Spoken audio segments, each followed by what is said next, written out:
lectura, hermanos, del versículo 1 al versículo 12. Mateo capítulo 5, versículo 1 al 12. Dice la palabra del Señor. Viendo la multitud, subió al monte y sentándose vinieron a él sus discípulos y abriendo su boca les enseñaba diciendo: Bienaventurados los pobres en espíritu, porque de ellos es el reino de los cielos. Bienaventurados los que lloran, porque ellos recibirán consolación. Bienaventurados los mansos, porque ellos recibirán la tierra por heredad. Bienaventurados los que tienen hambre y sed de justicia, porque ellos serán saciados. Bienaventurados los misericordiosos, porque ellos alcanzarán misericordia. Bienaventurados los de limpio corazón, porque ellos verán a Dios. Bienaventurados los pacificadores, porque ellos serán llamados hijos de Dios. Bienaventurados los que padecen persecución por causa de la justicia, porque de ellos es el reino de los cielos. Bienaventurados sois cuando por mi causa os vituperen y os persigan y digan toda clase de mal contra vosotros mintiendo. Gozaos y alegraos, porque vuestro galardón es grande en los cielos, porque así persiguieron a los profetas que fueron antes de vosotros. Padre bueno, gracias te damos, Señor, por este tiempo que nos permites tener hoy, concentrados hoy delante de tu palabra, Padre bendito, con la cual hoy queremos, Padre, honrarte y darte las gracias por esta descripción que tú haces de tus redimidos. Y ayúdanos hoy, amado Padre, a poder tener la certeza de saber que somos bienaventurados. Padre, ¿cuántas veces hemos visto o hemos vivido, amado Señor, y no hemos reconocido quizás la bienaventuranza?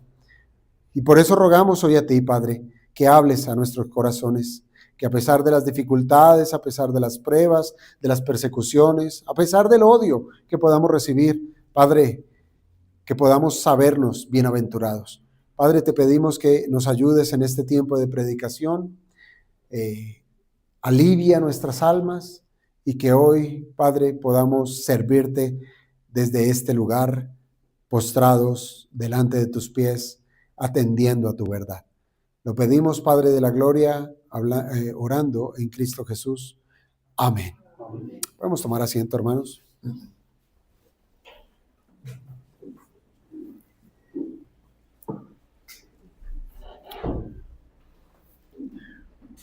Muy bien. Cuando nosotros comenzamos el estudio de las bienaventuranzas, que ha sido una serie que estuve alternando con el Evangelio de Juan, nosotros vimos en las bienaventuranzas que nuestro Señor Jesucristo no estaba presentando simplemente una lista de cualidades independientes de ciertas personas, no. Cuando uno lee las bienaventuranzas, lo que debemos encontrarnos nosotros es el retrato del ciudadano del reino de los cielos. Si usted como cristiano pudiera sacar su hoja de vida, esto debe estar allí consignado, las bienaventuranzas. Si usted es ciudadano del reino de los cielos.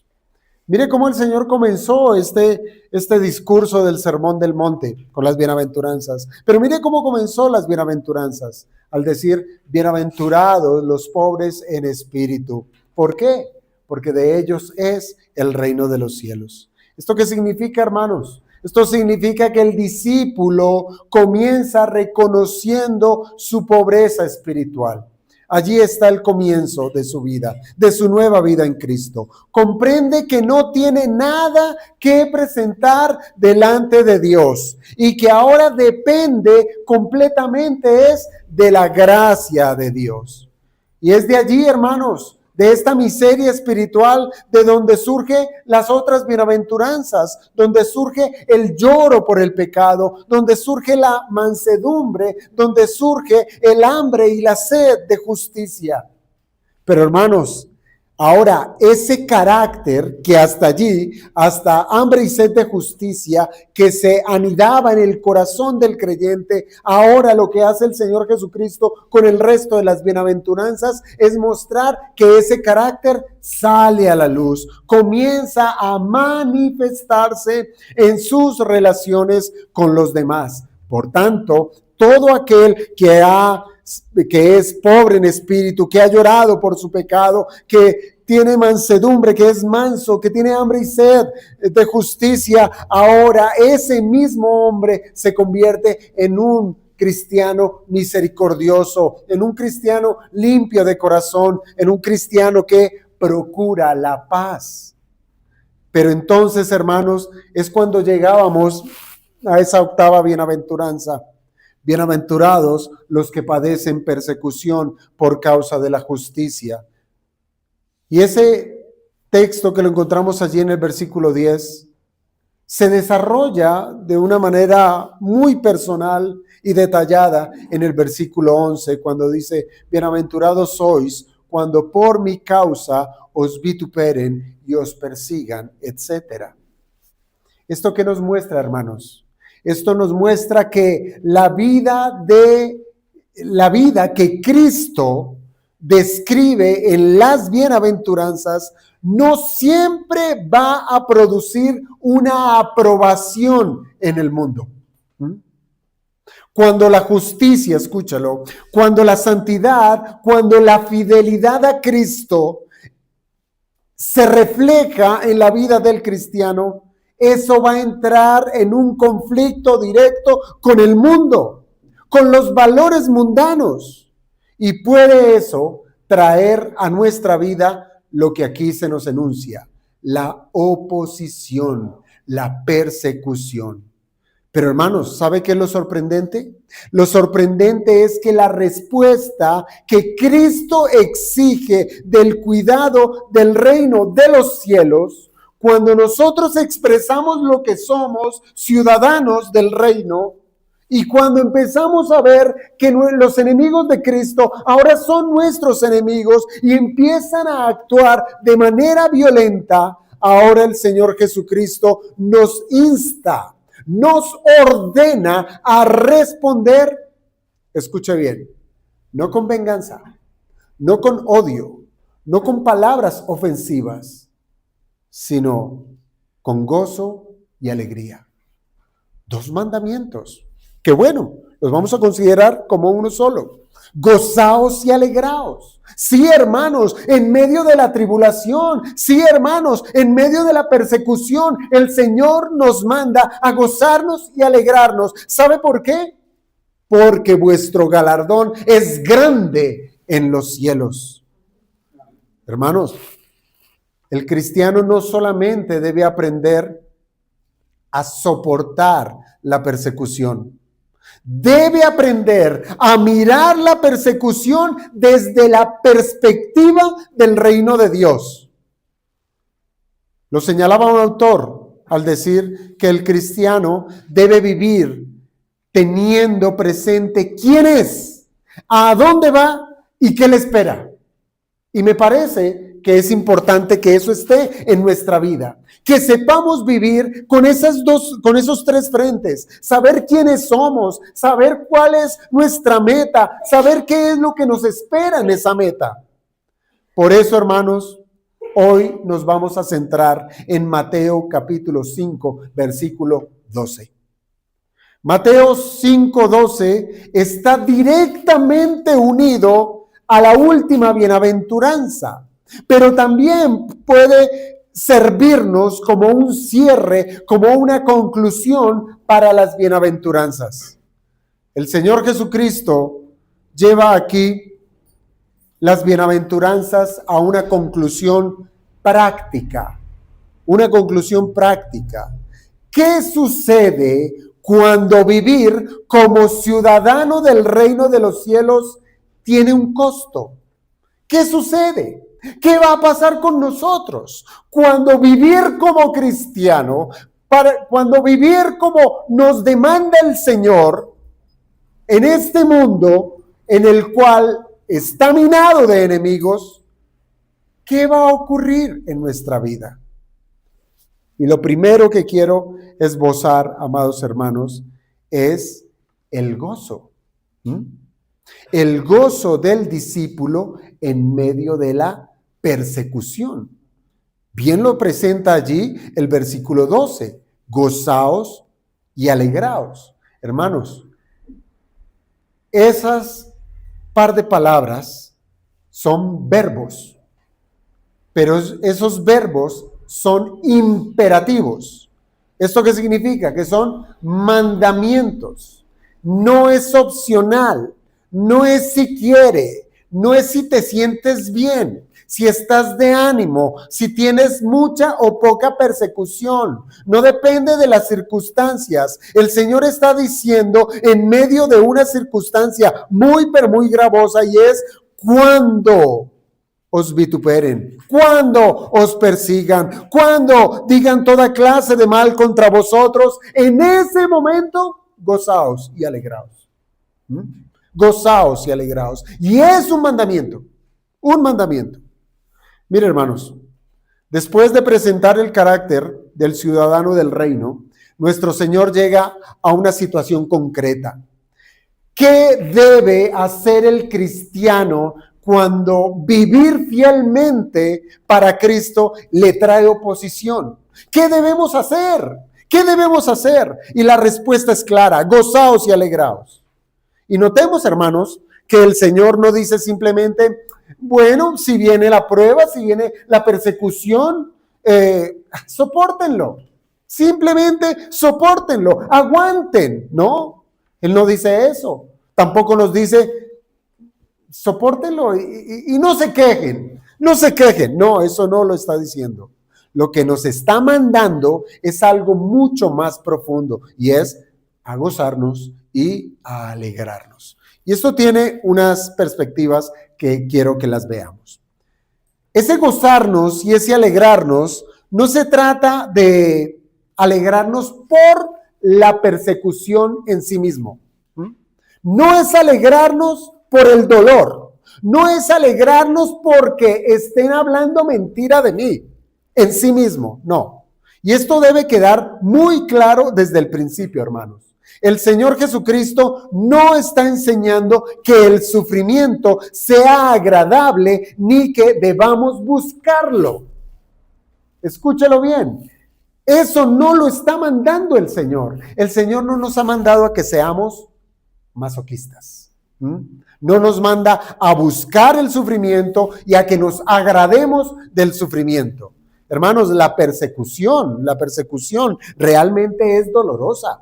Y usted lo puede ver a lo largo de la Escritura. Usted puede ver muchos personajes de la Biblia, y aún tanto en el Antiguo Testamento como en el Nuevo, que realmente sufrieron persecución aún a costa de su propia vida. La persecución no es nada fácil, no es un asunto ligero. La persecución es consecuencia del pecado y, por tanto, es consecuencia de la oposición a Cristo. Por eso, hermanos, el cristiano no tiene y no debe alegrarse porque alguien esté haciendo mal. Es decir, como claro, bienaventurados sois los que padecen, bienaventurados son los que padecen persecución, pues entonces alegrémonos por el mal que se está levantando. No debemos alegrarnos porque alguien esté haciendo mal. No debemos estar buscando deliberadamente ningún tipo de situación que provoque persecución. No. Martin Lloyd-Jones, en su escrito, en su libro acerca del Sermón del Monte, él hizo una observación muy pertinente. Él dijo, si una persona llegara a alegrarse de la persecución simplemente porque piensa que eso demuestra que es mejor o más espiritual que los demás, podría caer precisamente en el orgullo farisaico. Hermanos, eso es orgulloso, estar buscando el mal sobre uno para ser visto y que me digan, pobrecito aquel, ¿sí? Pobrecito. No, hermanos, eso es orgullo farisaico. Pero entonces quedamos con la pregunta, ¿de qué debe alegrarse el cristiano en medio de la persecución? Bueno, ya les dije, no de la persecución en sí mismo, sino de lo que Dios está haciendo y de lo que Dios está mostrando en medio de esa circunstancia, en medio de esa dificultad, de esa prueba, de ese dolor. En ello es que nos vamos a alegrar, de lo que Dios está trabajando en nosotros. Por eso, hermanos, debemos saber distinguir entre me alegra que me hagan daño, ¿sí? Eso es lo que no manda el Señor. Eso debemos dejarlo a un lado y más bien entender que ese me alegra saber que aún en medio de esta prueba, aún en medio de este sufrimiento, mi Cristo está trabajando en mí. Mi Cristo sigue siendo mi Señor y que nada puede quitarme lo que Él me ha prometido. Eso es muy distinto. Eso cambia completamente la perspectiva. Así es que sí, amados hermanos, entiéndase bien. No se trata de alegrarnos por la persecución. Ahora, el cristiano, escuche bien, no responde como responde el hombre natural. A eso nos llama el Señor. Que no debemos responder en medio de la persecución, en medio de la calumnia, en medio del dolor, no debemos responder como lo hace el mundo. Mire, cuando alguien nos ofende, cuando alguien nos calumnia, cuando alguien nos trata injustamente, ¿sabe cuál es nuestra reacción natural? Defendernos, ¿verdad? Responder, devolver el golpe recibido con otro golpe, ¿verdad? O para no caer tan duro, guardar resentimiento. Eso también pasa. Pero a eso no nos llamó el Señor. Nuestro Cristo, lo que está formando en nosotros es una naturaleza diferente, muy distinta a la del mundo.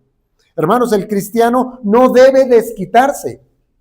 El cristiano no debe dejarse dominar por el enojo.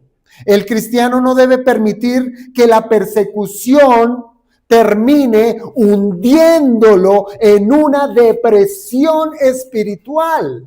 No lo debe permitir. Y esto tiene una aplicación práctica, hermanos. Puede suceder que no tomemos represalias de manera externa, es decir, que no nos vayamos a los golpes, que no nos vayamos a las palabrotas, pero ¿se ha preguntado qué está pasando en el corazón? ¿Qué puede estar pasando en el interior? Puede que en medio de esa situación nosotros permanezcamos o estemos anidando enojo. No di un golpe, no pronuncié una palabra, ni siquiera mudé mi cara, pero sí en el corazón estoy enojado. No le voy a responder a esa persona, pero en el corazón estoy anidando cómo me molesta lo que esa persona me hizo a mí. ¿No le ha pasado? O podemos incluso guardar un silencio sepulcrar, pero al pasar los días resultamos allí con el mismo pensamiento. ¿Por qué esa persona me trató así? ¿Por qué me trató así? ¿Qué derecho tenía esa persona en decirme lo que me dijo o hacerme lo que me hizo? Yo no merecía eso. Y usted lo pudo haber hecho en su corazón. Simple. Cristo quiere llevarnos más allá de simplemente controlar nuestras reacciones externas. Más allá de eso, Él quiere transformar nuestra respuesta interior. Él quiere que realmente la fuente, el corazón, sea transformado. Por eso, hermanos, Él nos dice, gozaos y alegraos. Hermanos, ese gozo solamente es posible desde una perspectiva cristiana. El hombre natural no lo puede hacer. Y aquí es donde está el verdadero desafío. Para el hombre natural, gozarse cuando es perseguido por causa de Cristo Bueno, primero que todo, bueno, eso ya resulta absurdo, porque el hombre natural nunca va a ser perseguido por causa de Cristo. Si va a ser perseguido es por sus propias causas, por sus propias situaciones. Pero ahora diga, gozarse en medio de una persecución. ¿Cómo puede alguien alegrarse cuando es rechazado? ¿Cómo puede alguien tener gozo cuando es calumniado o cuando es maltratado? Y usted no lo ve allá en la calle. Nadie se goza de eso. Todos responden ante la agresión y lo responden con más agresión. Por eso, hermanos, allí está la gran diferencia entre el hombre natural y el cristiano. La respuesta que da el cristiano ante el sufrimiento es completamente indiferente a las circunstancias que esté experimentando. Por eso las bienaventuranzas, amados hermanos, muestran precisamente la imposibilidad de producir esa clase de vida mediante el esfuerzo natural. Para que uno sea bienaventurado, en toda la lista de bienaventuranzas que tenemos acá, esto no es producto del ser humano. Esto es Dios trabajando en medio de nosotros. Nadie puede ser manso, nadie puede ser pobre en espíritu, nadie puede llorar por sus propios pecados, si no es Dios quien produce eso. Por tanto, ese alegraos y gozaos no puede ser producto de la naturaleza del hombre. Es Dios produciendo eso en medio de nosotros. Mire, la psicología de este mundo, ¿sí?, la cultura, etcétera, puede enseñar autocontrol. ¿Sí? Respire profundo. Infle un globo.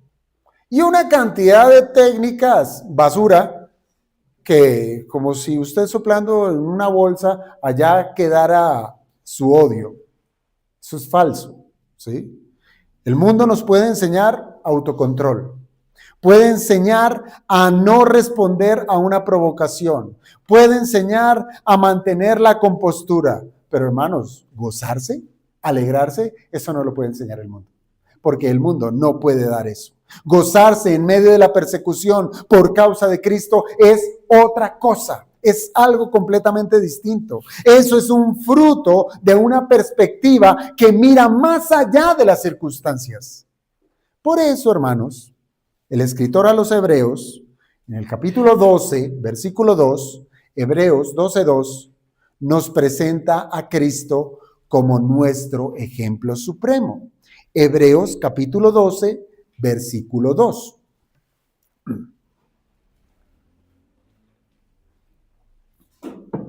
Allí dice, el cual, por el gozo puesto delante de él. Mire cómo comienza allí el verso.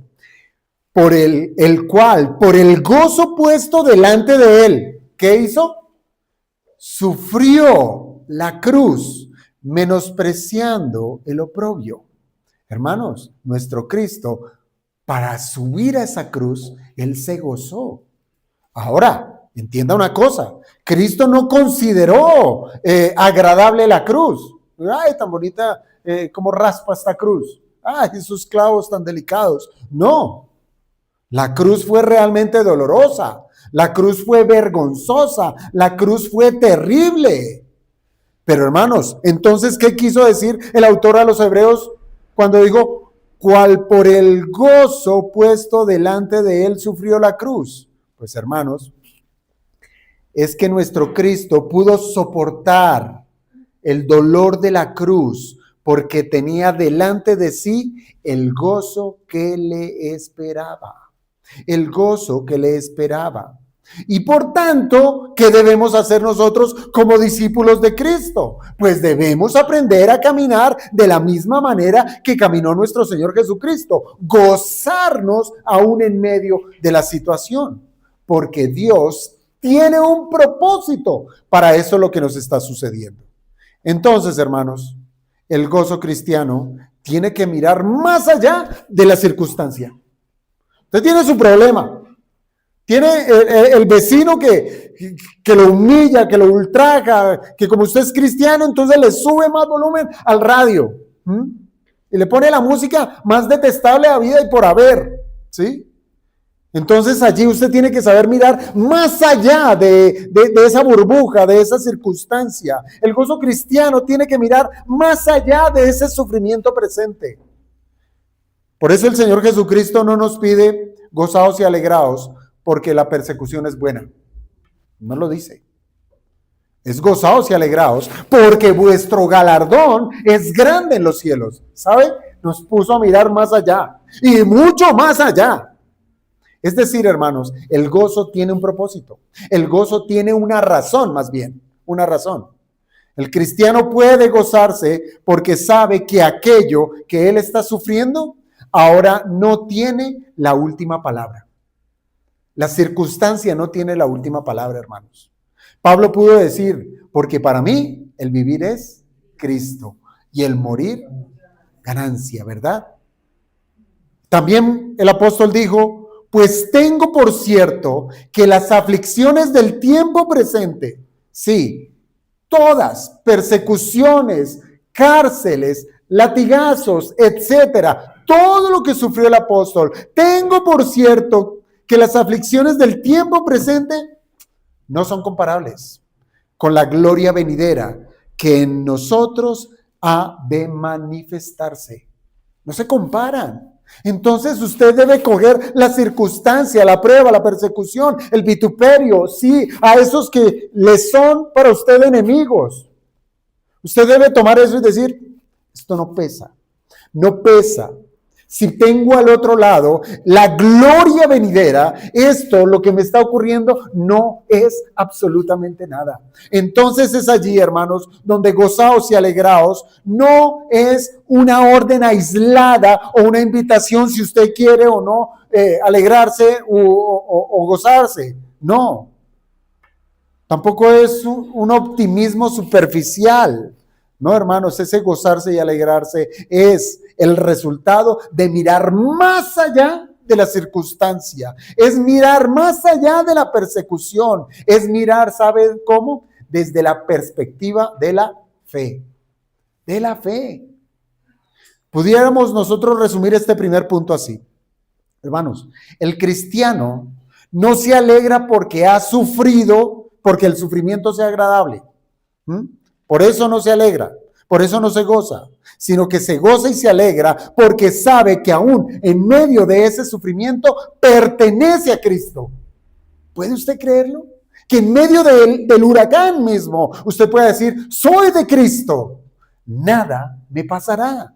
Soy de Cristo y Dios está obrando en medio de esta situación, por más difícil que pudiera ser, y todo para su gloria. Y es entonces, hermanos, donde nos resulta una pregunta. Listo. Usted dice, bueno, debo alegrarme, debo gozarme, no en la circunstancia en sí misma, sino en lo que el Señor está diciendo, que hay algo mayor, ¿sí? Hay un galardón, ¿sí? En el cielo. ¿Qué hace posible semejante gozo? Y es eso, porque hay un galardón. Hay un galardón grande en los cielos. Eso es lo que nos cambia, nos disipa todas esas tinieblas que muchas veces traen las situaciones duras, difíciles.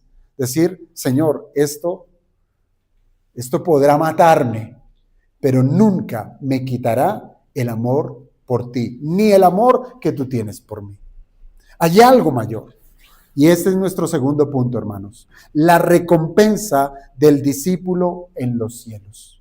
La recompensa del discípulo en los cielos. Allí dice, porque vuestro galardón es grande en los cielos. El Señor Jesucristo entonces comienza este segundo aspecto con una palabra que explica el primero, y es ese por qué. ¿Por qué? Hermanos, el cristiano puede gozarse y puede alegrarse en medio de la persecución porque sabe que su sufrimiento presente no es el final de la historia. No lo es. Hay un galardón que está reservado para el cristiano, y ese galardón no está en la tierra. No lo busquemos acá. estás en los cielos. Por eso, hermanos, lo primero que debemos entender es que el sufrimiento presente debe ser visto es a la luz, o más bien, póngase las gafas bíblicas. Y usted pueda ver que el sufrimiento presente debe ser visto con las gafas bíblicas. Y las gafas bíblicas lo van a llevar a mirar la eternidad. La eternidad. Aquí nuestro Señor Jesucristo cambia nuestra perspectiva. El mundo tiende a valorar ¿qué? Lo de ahorita, lo que tengo, lo que puedo ver, lo que puedo palpar, lo que puedo contar. Valora las cosas que aquí tienen valor. Es decir, el mundo tiene la estructura de que nosotros valoremos la comodidad, ¿cierto? El reconocimiento, que valoremos la seguridad, que valoremos el bienestar. Eso es lo que el mundo valora. Esa es la gloria de este mundo. Pero el cristiano debe aprender a mirar más allá de eso. Debe aprender a mirar más allá del presente. Y es más, le digo, el ser humano tiene una mirada miope. No miramos más allá de 4 paredes. Pablo dice, porque esta leve tribulación momentánea, produce en nosotros un cada vez más excelente y eterno peso de gloria. De gloria. Esto es 2 Corintios 4:17. Mire, el apóstol Pablo no está diciendo que las aflicciones sean insignificantes, ¿no? Aunque mire cómo las llama. Leve tribulación momentánea, ¿cierto? Leve. Y usted ve la vida de Pablo y dice, bueno, no fue tan leve, ¿sí? No fue tan leve. No fue tan momentáneo, ¿verdad? Pero, entonces, ¿qué nos está diciendo? Bueno, Pablo primero que todo sufrió profundamente. Lo que nos está diciendo es que cuando nosotros comparamos la duración y el peso del sufrimiento presente con la gloria eterna, hermanos, la diferencia es incomparable. Es incomparable. ¿Usted cómo puede comparar un grano de arena con una playa inmensa?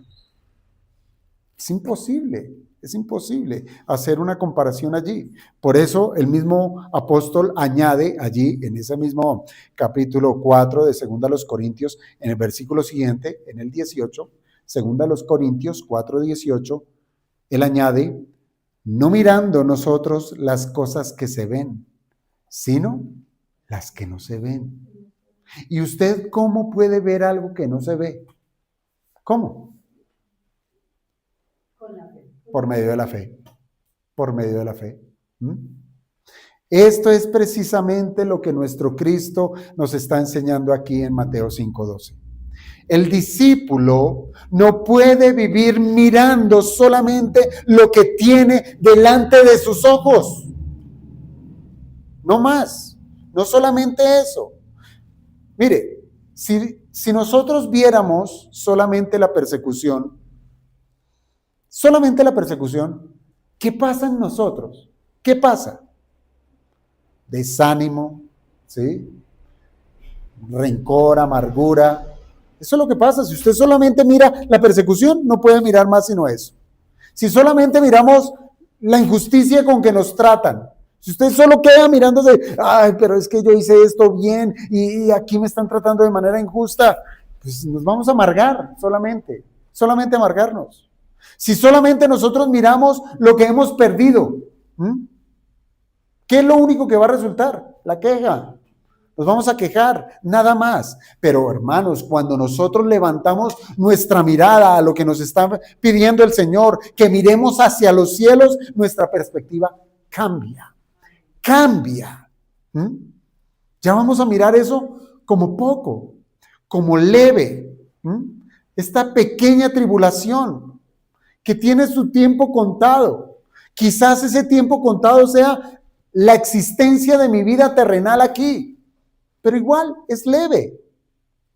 Pero entonces esto nos manda a que miremos más allá, a un galardón que es grande. Hablemos de ese galardón. El Señor no dice, vuestro galardón está en los cielos. Él pudo haberlo dicho así, vuestro galardón está en los cielos. Pero no, el Señor fue generoso al decir, vuestro galardón es grande, es grande. Es decir, hay algo extraordinariamente consolador en esta expresión, es grande. Dios no olvida a sus hijos, a los que sufren por causa de Cristo. Él no los olvida. Él está viendo su sufrimiento. Un ejemplo sencillo. En algún momento quisiera enseñar los nombres o los títulos de Dios.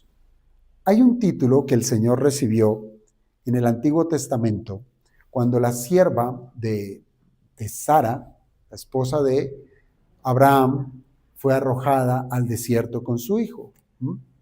Esta mujer llegó a un punto del desierto y dijo, aquí fue, hasta aquí fue.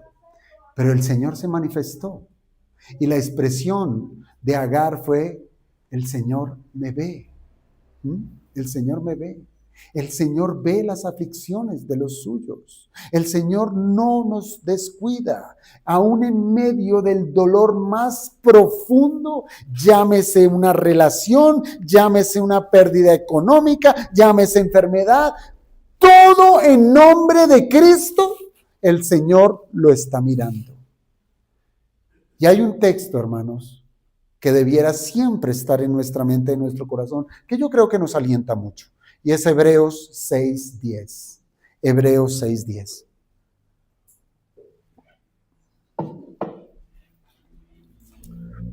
Allí en la carta a los Hebreos, capítulo 6, versículo 10, allí podemos leer.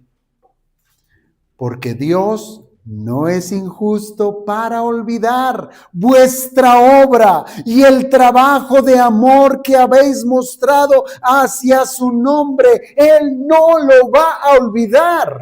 Hermanos, mire, el mundo puede no reconocer nuestra fidelidad. Incluso puede interpretar nuestra fidelidad como necedad. Dice, allá va el cristiano, ¿sí? Otra vez a regalar su plata día domingo, ¿sí? Como ovejas, sí, por eso es que se llaman ovejas, necios, tontos. Allá les están lavando el cerebro, a perder su tiempo, ¿verdad? Y nosotros, fieles al Señor. Pero allá va el cristiano, el domingo, allá guardado, en lugar de estar paseando, en lugar de estar disfrutando, en lugar de estar haciendo riqueza. Fieles al Señor nosotros. Y el mundo no lo reconoce o lo malinterpreta, ¿sí? Uno puede encontrarlo así. Y eso usted lo ve expuesto en las voces de sus amigos, en las voces de su jefe, en las voces de sus allegados, sus familiares, en su propio techo. ¿Sí? Usted lo puede encontrar. Por eso el Señor dijo, yo no vine a traer paz, sino espada. Porque en una misma casa va a estar dividida por causa de mi nombre, por causa del evangelio.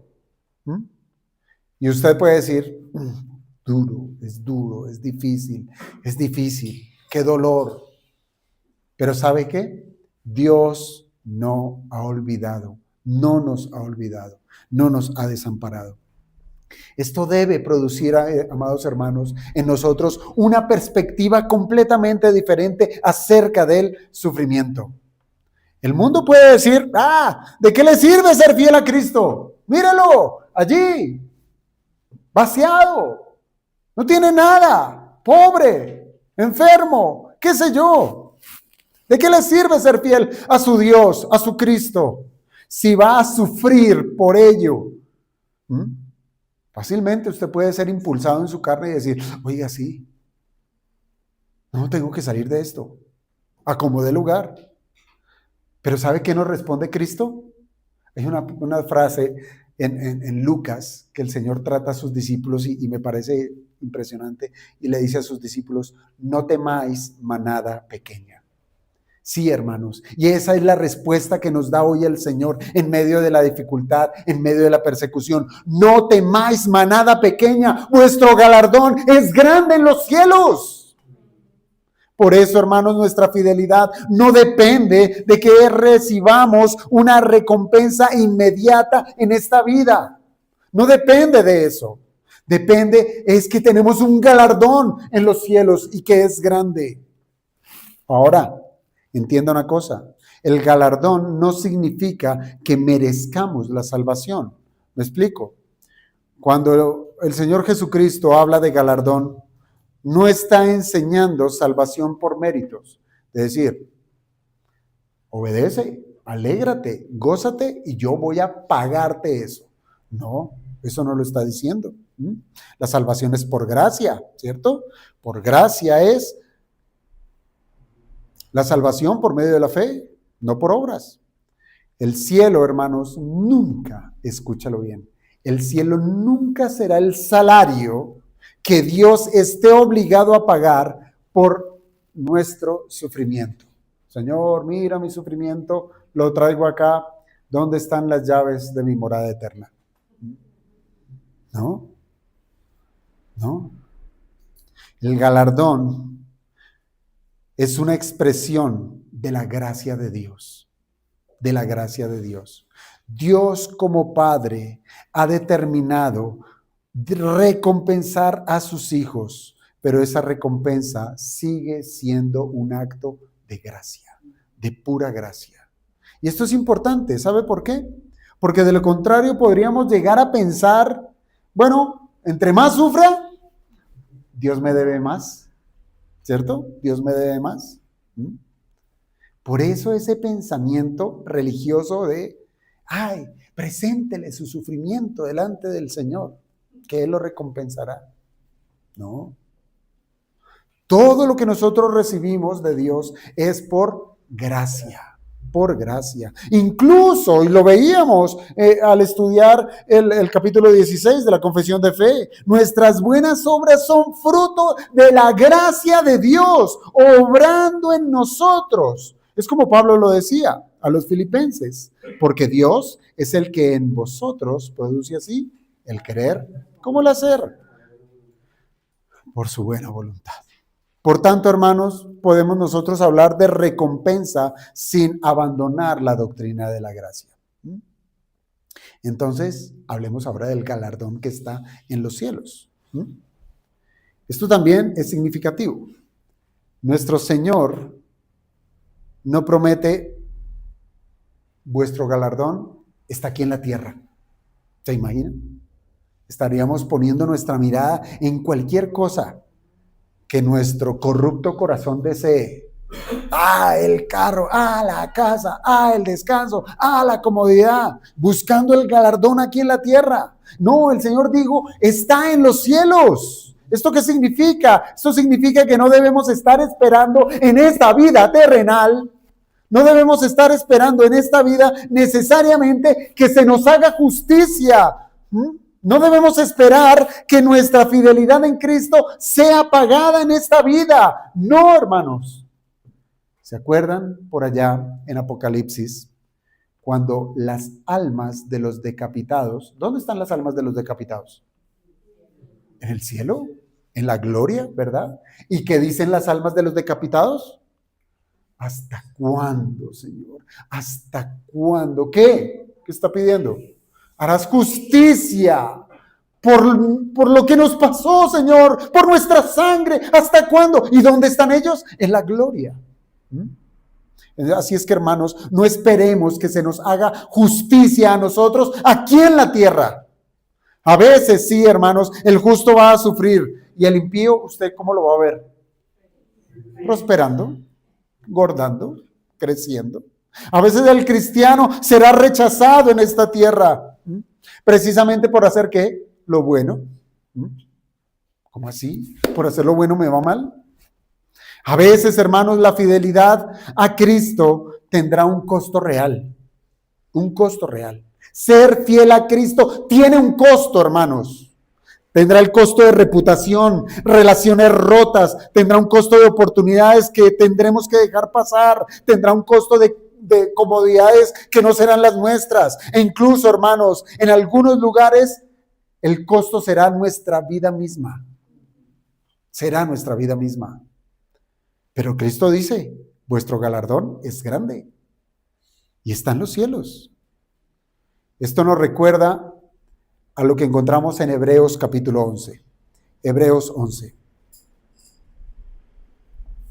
En Hebreos 11 uno encuentra un listado de personajes en donde se presentan como héroes de la fe. Uno de ellos es Moisés. Por ejemplo, el escritor a los Hebreos se refiere a Moisés, o más bien dice que Moisés prefirió ser maltratado con el pueblo de Dios que gozar de los deleites temporales del pecado. ¿Por qué? ¿Por qué prefirió eso Moisés? Porque él tenía su mirada puesta en algo que trascendía esta vida. Es más, el autor a los Hebreos en el versículo 26 explica que Moisés tenía puesta la mirada ¿en dónde? En el galardón. En el galardón. Él ya lo sabía, hay un galardón en los cielos. Lo sabía. Moisés pudo renunciar a algo temporal porque había visto algo eterno. ¿Qué vio Moisés? Es ese mismo principio que Jesús nos está enseñando en Mateo 5:12. Hermanos, el cristiano debe estar mirando hacia el final. Por eso es que no debiéramos estarnos preguntando hoy o quedarnos allí en el punto de, ¿qué es lo que estoy sufriendo ahora? No nos quedemos allí. Más bien, sepamos responder es, ¿hacia dónde me está llevando Dios con este sufrimiento? Y si usted ha entendido hasta aquí lo que nos dice Mateo 5:12, nos está llevando a la eternidad. Mire, Hebreos 11 nos enseña precisamente que aquellos hombres pudieron soportar los sufrimientos presentes porque estaban buscando, en el caso de Abraham, la ciudad que tiene fundamentos, cuyo arquitecto y constructor es Dios. Y él vivió en la tierra prometida como un peregrino, viviendo entre tiendas, entre carpas. Eso no era lo que estaba buscando Abraham. Él tenía su mirada en un galardón que está en la eternidad. Y esa debe ser nuestra característica, amados hermanos. Claro, no estamos diciendo que despreciemos esta vida. No, eso de la carne, malo, todo, Señor, llévame, quítame de acá. No es despreciar esta vida. No despreciamos esta vida con sus tribulaciones, con sus angustias. Pero hermanos, hagámoslo sabiendo que esta vida no es nuestro destino final. No lo es. Pregunta: ¿por qué para Pablo sería ganancia morir?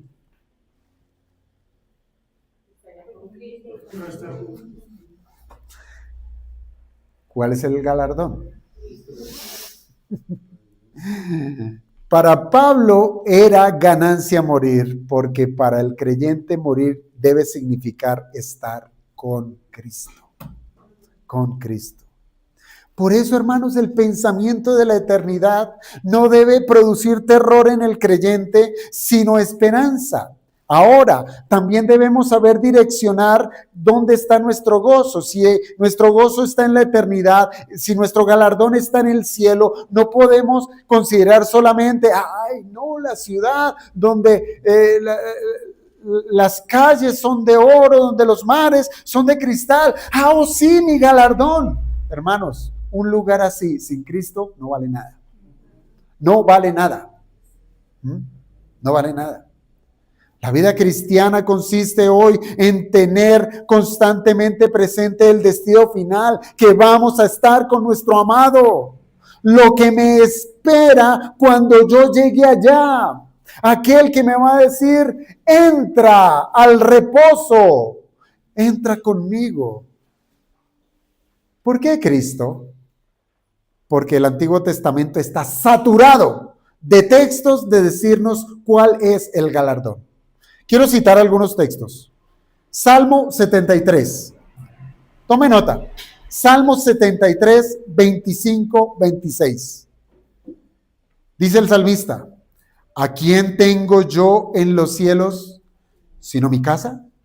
¿Sino mis riquezas? No, sino a ti. ¿A quién es? Dios. Dios es la fortaleza de nuestro corazón. Él es nuestra porción para siempre.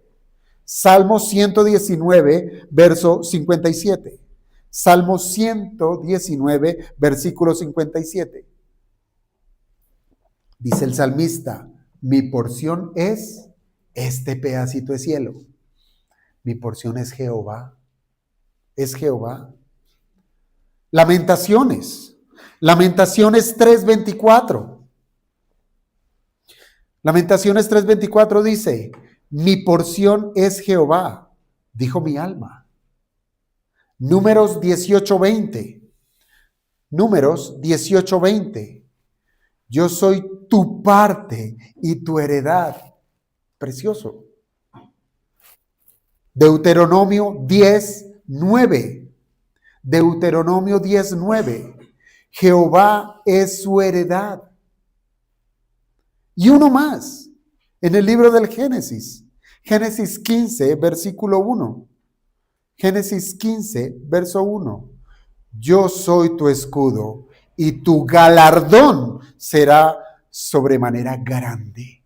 Hermanos, no tenemos galardón más grande que nuestro Cristo, quien nos espera. Así es que debemos comprender mejor ese mandato de gozaos y alegraos. El cristiano puede gozarse porque sabe que su sufrimiento, uno, es temporal, pero su recompensa es eterna y es una persona. Y esto nos lleva a nuestro tercer punto. La compañía de los profetas que fueron antes de nosotros.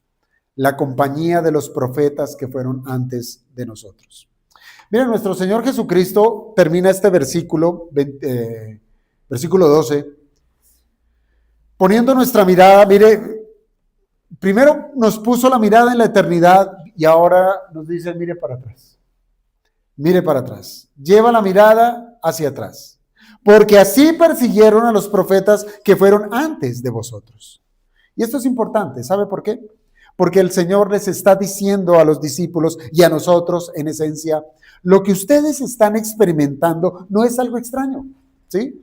No se rasguen las vestiduras y decir: ay, mire esta cosa tan terrible, preciso, tan de malas yo, preciso a mí, ¿por qué yo? Hermanos, el Señor está diciendo: esto no es extraño. Es el mismo camino por el que caminaron los siervos de Dios que caminaron antes de nosotros y antes de los discípulos, de los apóstoles.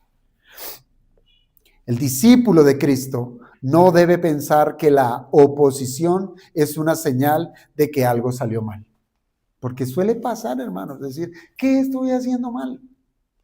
Entonces usted lo primero que tiene que hacer es el ejercicio. Si lo que estoy viviendo es por el nombre de Cristo, si estoy sufriendo por el nombre de Cristo, listo, siéntase bienaventurado.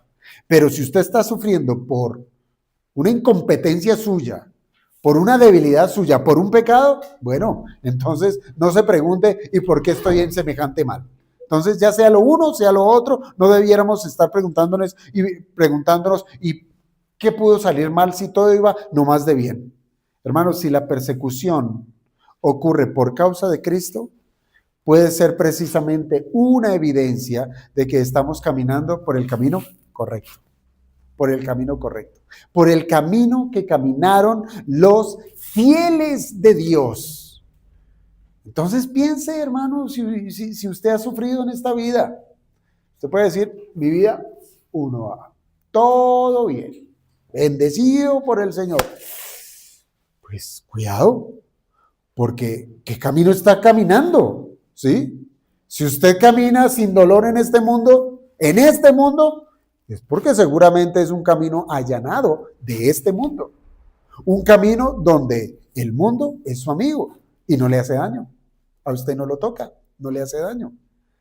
Porque lo que nos muestra aquí el Señor es que los fieles de Dios caminaron por el camino de la persecución. La persecución no es algo nuevo, hermanos. La Biblia está llena de hombres que fueron fieles a Dios y precisamente por esa fidelidad fueron rechazados.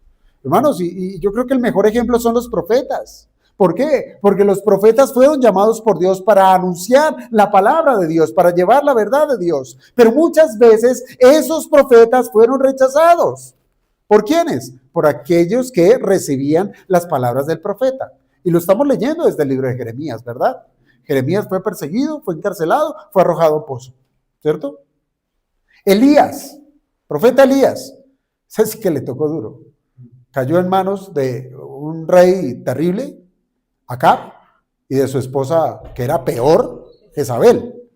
Pero había un profeta que era contemporáneo de Elías. ¿Sabe quién era él? Micaías, el profeta Micaías. Allí, usted lo puede encontrar allá en la lectura de Primera de Reyes, y va a encontrar a un profeta, a un siervo del Señor, que fue abofeteado y encarcelado por hablar la palabra del Señor. Zacarías fue también apedreado. Y bueno, y si uno pasa al Nuevo Testamento, el autor a los Hebreos resume precisamente la experiencia de muchos de ellos diciendo en Hebreos 11, versos 36 y 37. Hebreos 11, 36, 37. Otros experimentaron vituperios y azotes, y a más de esto prisiones y cárceles. Fueron apedreados, aserrados, puestos a prueba, muertos a filo de espada. Ese es el camino del cristiano. Por eso nuestro Señor Jesús dice, así persiguieron a los profetas. No se escandalice, no se escandalice. Es como si el Señor estuviera queriendo decir que hay una continuidad entre lo que ellos, los discípulos, en ese momento, y los profetas, tiene que ocurrir. Y es una continuidad que alcanza al día de hoy a su iglesia, con el propósito de enseñarnos que no estamos caminando solos. Otros ya caminaron ese camino. Hermanos, no llegue a pensar, nosotros somos los primeros. ¿Cómo sufrimos? ¿Sí? Pandemia, uy, no, qué mal nos fue. Terremotos, malos gobiernos. No somos los primeros, hermanos. No somos los únicos. Pero ¿sabe qué es lo mejor? No estamos solos. ¿Mm? Tenemos delante de nosotros, sí, una larga lista, una larga línea de hombres, de mujeres que permanecieron fieles a Dios aún en medio de sufrimientos muy crueles. Y sin salirme de Hebreos, capítulo 12, versículo 1, allí comienza precisamente después de presentar esa larga lista de testigos. Por tanto, nosotros también, teniendo en derredor nuestro tan grande nube de testigos, corramos con paciencia la carrera que tenemos por delante.